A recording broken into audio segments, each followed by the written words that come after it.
for the top 10 movie other guys who don't suck. Before we begin, we publish new content every day, so be sure to subscribe to our channel and ring the bell to get notified about our latest videos.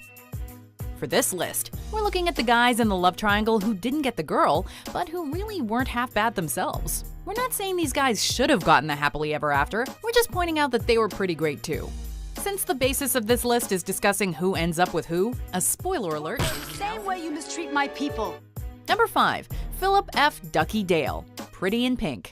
Blaine? His name is Blaine? Oh, that's a major appliance. That's not a name. We'll be the first to admit that Ducky suffers a bit from nice guy syndrome. He's Andy's longtime best friend without ever telling her how he really feels, and yet blames her for not feeling the same way. That's not the best. Don't look to me to help pump you back up, cause maybe for the first time in your life, I won't be there. But in the end, Ducky is a good friend to Andy. He's there for her when she's down, and is even the one who convinces her to forgive Blaine when he comes back for her. He may not be perfect, but Ducky's okay in our book. If you don't go to him now, I'm never gonna take you to another prom ever again, you hear me? Number 4. Josh Sanderson, To All the Boys I've Loved Before. We're still cool, right? Everyone seems to have reached a general consensus that Peter Kavinsky is totally swoon-worthy. But Lara Jean's best friend and other love letter recipient Josh deserves some credit too. Even though he was dating her sister, Josh never stopped being Lara Jean's best friend, and never made her feel like a third wheel. Look, did you mean what you wrote in the letter? While things get a bit awkward when Lara Jean's letters get out, he does his best to handle it maturely, and helps her sort out her true feelings about Peter. If anyone's truly deserving of his own love letters, it's Josh. I know you love me. Number 3. Gail Hawthorne, The Hunger Games franchise. You're stronger than they are. You are. This is another one of those shipping wars we're staying completely impartial to. But we will say that Gale was pretty great in his own right.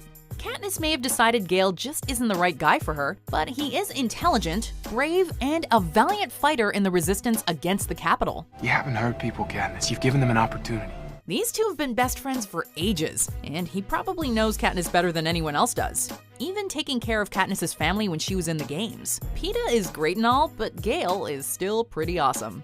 Number 2. Lon Hammond Jr., The Notebook. I think you have to marry me. Poor James Marsden just can't catch a break. Well, except in the handsomeness department. Richard White doesn't stand a chance with Lois Lane. Prince Edward didn't get his fairy tale ending with Giselle. Well, at least in Enchanted, he does get a happy ending with Nancy. But when Noah comes back into Allie's life in The Notebook, there is no happily ever after for Lon Hammond Jr. Marry me. Make me the happiest man in the world. And there's nothing particularly wrong with Lon. He's kind, fun, and handsome. He's a man of wealth and privilege, and from the same world as Allie. It sounds perfect on paper, but he's just not Noah. It's one of those situations where, while they both seem like a great match, they're just not right for each other in the end. In spite of everything, I love you. Number 1. Nick Vaughn, Before We Go. Excuse me. Thought you might want that back. If you were stranded in New York City late at night and a strange man approached you in the subway offering his help, you would probably assume, just like Brooke, that he had some ulterior motives. Well, it turns out Nick is just a nice guy who tries his best to help Brooke get back home in time to avoid some life-changing drama. So I think if you're committed to somebody, you don't allow yourself to find perfection in someone else. Brooke presumably returns to her husband, but arguably should have stayed with Nick. We might be biased because we never even see the husband, and we get to accompany Nick and Brooke on an amazing all-night adventure. But we have no qualms taking sides on this one. We are Team Nick. Thank you. Thank you for showing you that you can love more.